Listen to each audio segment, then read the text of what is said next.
Dying has been in my mind a lot over the last several months, not only because of the horrendous number of people dying from the coronavirus in the last 5 months, but also because of the death of my grandfather, Mal Webber, on March 18th, after suffering from a severe stroke in late February. And also because I am the medical decision maker for both of my parents if they were to end up in hospital and incapable of answering questions. Death and all of the discussions that come up with the dying have been so present in my life, it felt appropriate to share this topic with you all. I read last month an article from the Toronto Star in which the journalist interviewed several emergency room doctors in the Greater Toronto area. A quote from one of the doctors in Toronto's Mount Sinai Hospital states, "1 in 5 Canadians actually has an advanced care plan, and the majority of Canadians haven't even had the conversation with their loved ones." The idea is that every family and every patient should have a right to negotiate their own surrender and not necessarily being forced into it. This quote really shocked me. I was amazed that an estimation of only 20% of Canadians have an advanced care plan. Having plans for your death has always been something that my family has talked about. Originally, I thought it was because my mom worked for a long-term care residence in Alberta, and she had several opportunities to witness how she did not want to die. But as you will hear about later, there was much more than her job that led to these decisions. I also knew that my great-grandmother on my dad's side had a very long decline before her death in 2002. She had dementia and had also suffered from transient ischemic attacks, or TIAs. And I know that this was probably part of our family conversations as well, part of the ethos around death in the Webber family. And so when my grandfather had his first stroke, or TIA, last May 2019, my grandparents began talking about what would happen if Grandpa had another one. My dad was present for some of those conversations too. Decisions about who would have medical authority, what the advanced care plan looked like, and what Grandpa and Grandma's wishes were. As things with COVID started to get more extreme, and as we were watching our daily numbers of new cases rise in British Columbia, I began feeling anxious about my family and my friends. I began to feel overwhelmed as the news of what was happening in Italy was reaching us, with the amount of people who needed to be placed on respirators, and the amount of people that were dying was steadily increasing. It was in early April that I texted my mom and said, "I have a hard question to ask. If you and Dad get sick with COVID-19, am I allowed to put you on a ventilator?" I asked. I knew that neither of my parents wanted to have any heroic measures taken when and if they got sick and were in hospital, but this seemed different. My mom's immediate response was, "No, I don't want a machine breathing for me." But after a few clarifying questions and a conversation with my dad, the three of us decided to talk about it. Yes, if they got COVID, I am allowed to put them on a respirator, because there is a very good chance that this would save their lives and allow them to regain full health. It was only if they were unlikely to survive or live without a machine that I was not allowed to intubate. These are not easy questions and conversations to have. This was not an easy question to ask. And I'm not exactly sure how I managed to know that I was supposed to ask it or how to ask it. All I knew was that I needed to know what my parents' wishes were. So because my mom is the expert here, I thought I would have her help describe what this might look like. So Bev, how should people have the talk with loved ones about dying? Thank you, Danielle. Step one is getting comfortable with death. According to Dr. Kathy Cordes Miller in her book called Talking About Death Won't Kill You. Even though we will all become familiar with death at least one time in our lives, society does not recognize it as a normal part of our lives. On one hand, we try to avoid it at all costs. And on the other hand, it is in our face every time we turn on the TV. It's on the news and in our books, movies, music. We work to convince ourselves that it happens to other people, not us or the ones we love, even at this time of COVID. Can you give us some examples of what this conversation would look like? Start talking about your own death. Tell your loved ones what you want. What are your wishes? Write these ideals down and give them that list. They may not read it now, but you can be assured that when something happens, they will have it and have something to follow. One suggestion to help get the conversation started is use other experiences with death, such as, did you hear about Susie's great aunt? She apparently had a heart attack and died in her sleep. The fam was totally surprised because she was so healthy. Her son discovered that she had no will, and nobody had any idea what she wanted for her funeral or memorial service. It turned into a huge family fight. Everyone thought something different, and they all wanted it to be their way. That must have been a challenging time for the family. I would hate for us to have to go through that. Let's try to avoid that, okay?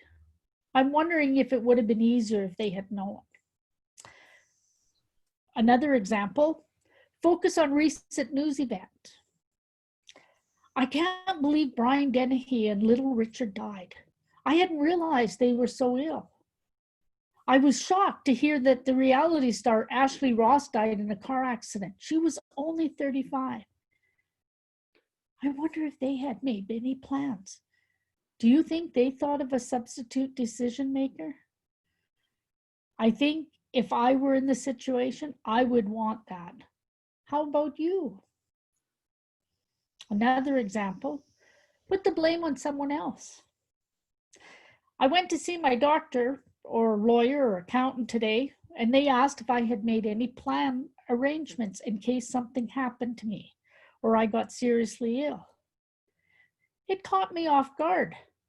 I realized I hadn't talked with you about what is important to me. Do you ever think about these kind of things?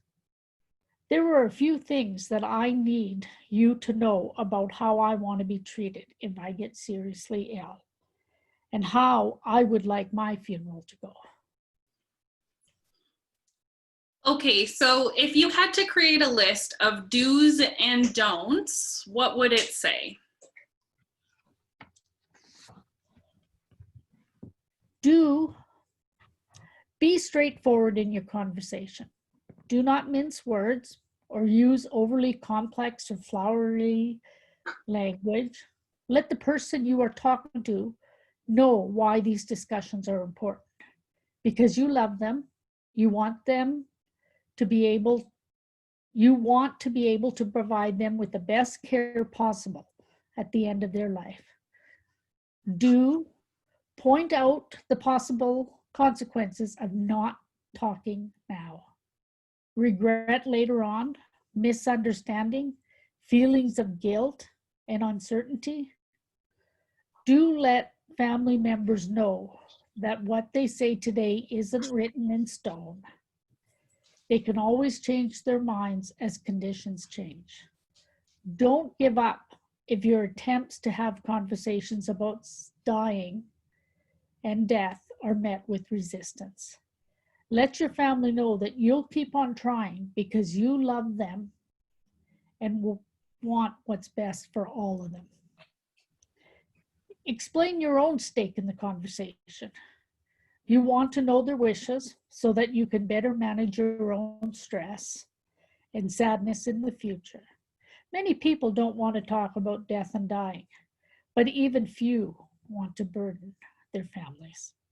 As I mentioned before, there are several different reasons for my family's conversations around end-of-life care, and for my mother's keen attention in her own life's ending. Mom, would you please tell us more? Growing up on a farm, it was not unusual for me to see death every day. We raised our own beef, pork, poultry, and we killed them every fall to fill our freezer so we had food for the long winter months. However, my grandfather died when I was 17 years old. I was shocked. I wasn't ready to say goodbye. I had so many questions. Where did he go? What happens after you die? Is there a heaven or a hell? And who determines where we go? Do we know what happens when we die? As life went on, I began to lose many of my immediate family. My other grandparents died. My mother died at the age of 56. And finally, my dad died 10 years later. They were all gone before I turned 45. And I still had a lot of confusion around death. I had joined the Unitarian Church when Danielle was a baby, adopting the religion of my husband, never identifying with the United Church upbringing I had. But Unitarianism never really helped me answer any of my questions. Though I was comfortable in the Unitarian faith, I was not comfortable to ask these questions that I had surrounded about death and dying. About 10 years ago, I attended a workshop at the Calgary Unitarians called Navigating Death with Sarah Kerr of Soul Passages. She was a death doula and a ritual healing practitioner. It was there that I learned that I wasn't alone or weird for thinking about death, questioning how the process happens, how to be comfortable talking about death. I finally felt I had found a place where I could ask questions. But more important, I was encouraged to ask questions. I was encouraged to have discussions around my thoughts and opinions about dying. I learned there death was not a taboo subject. I learned about a course that Sarah was offering called Ritual Healing for Living and Dying, a practical skills training for death midwives and celebrants. It was an 80-hour course split into 4 weekends. The first weekend, I learned about preparing for death. I also learned what happens to the body when it starts to shut down and what to expect after death.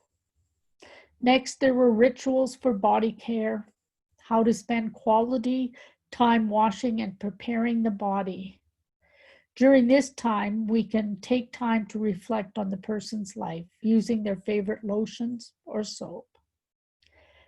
Healing rituals for individuals was where I learned about the importance of rituals at this time. I have learned about rituals being in the Unitarian faith. I was able to take those skills and apply them to the families and their dying ones. Lighting a candle, playing music, time for reflection, taking time to say thank you to one another. Finally, we discussed officiating funerals and memorials. By the time I took this course, I was already a lay chaplain at the Unitarians Calgary. Taking this course made me realize that there is so much more information on death and dying out there, and so many more learning opportunities. I heard a classmate talk about a course in Phanentology. I learned about a program with Alberta Health Services that was called No One Dies Alone, or NODA. They were looking for volunteers in my area. I signed up and took many courses through them before I was able to call myself a NODA volunteer. Can you tell us more about No One Dies Alone? NODA is a program that started in Oregon in 2001 after a registered nurse was making her rounds when a frail elderly man who was near death asked her, "Will you please sit with me?" She responded by saying, "Soon as I check on my other patients, I will come back and sit with you." By the time she returned to the man, he had died. She was horrified that she didn't make it back in time to sit with him. Yes, he was close to dying, and there was nothing that she could have done to change that. But he didn't have to die alone. Out of this, she created a program that used volunteers to sit with people in their last 24 to 48 hours of life. Having a calm, supportive presence can make all the difference to patients who would otherwise not have anyone besides them as they pass away. In January 2016, Alberta started the NODA program based on the same model from Oregon, which is now used all over North America. I have become a NODA volunteer with Alberta Health Services, and it has been my privilege and pleasure to be able to be a non-anxious presence at the bedside of many people as they cross the threshold of death.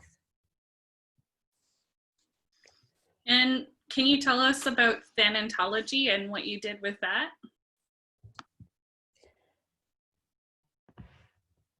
I enrolled and completed a certificate in Phanentology. Phanentology is the scientific study of death and the practices associated with it, including the study of the needs of the terminally ill and their families. Phanentology is the service and study of death and dying from multiple perspectives: medical, physical, psychological, spiritual, ethical, and more. There also are thanatology specialists who focuses on a specific aspect of the dying process or work directly with people facing their own death or the ones that they love. My certificate is from the Centennial College in Toronto. It was a 5-semester course I did online. The next step would be an undergrad degree at King's College in Toronto. It's that, if that's where I decide to go. Being a volunteer with Alberta Health Services has allowed me to take many one-day and weekend courses that they offer. Courses such as palliative care, how to care for people with dementia, also topics like self-care, how to offer home visits with people who are shut in. The last course I took was how to volunteer with MAID. Can you tell us what MAID is? MAID, which stands for Medically Assisted in Death, is a process in which a healthcare practitioner helps a patient to end their life, and became legal in Canada on June 2016. As of today, there have been just over 13,000 medically assisted deaths. In January 2020, the Canadian government launched an online survey on MAID and held roundtables in cities across Canada to make changes to Bill C-14. More than 300,000 people participated in the survey. The new changes are: the first change is that only one witness is now needed instead of 2 witnesses to sign the written request. The request for MAID must be made in writing. This written request must be signed by one independent witness, and it must be made after the person is informed that they have a grievous and irremediable medical condition. A paid professional person or healthcare worker can be an independent witness. The person must be informed that they can withdraw the request at any time and in any manner.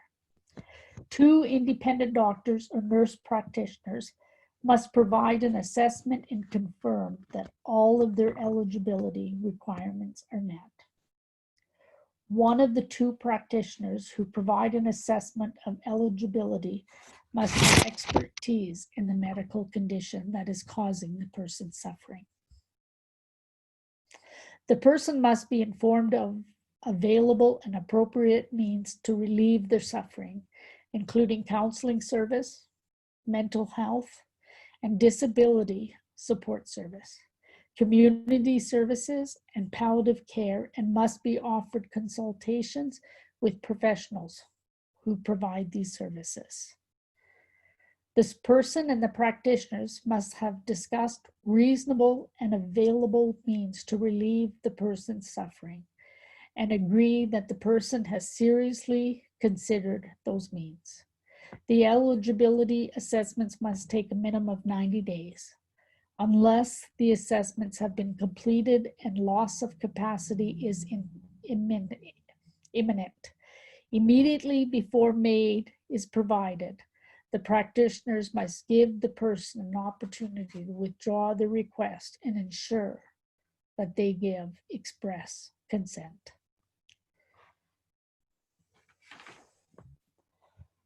Thank you so much for sharing all of your wisdom and letting us know about this opportunity for medical assistance in dying. I know that there are lots of changes happening right now, and they haven't actually gone into final stages of being approved yet, but this is really good information. Thank you.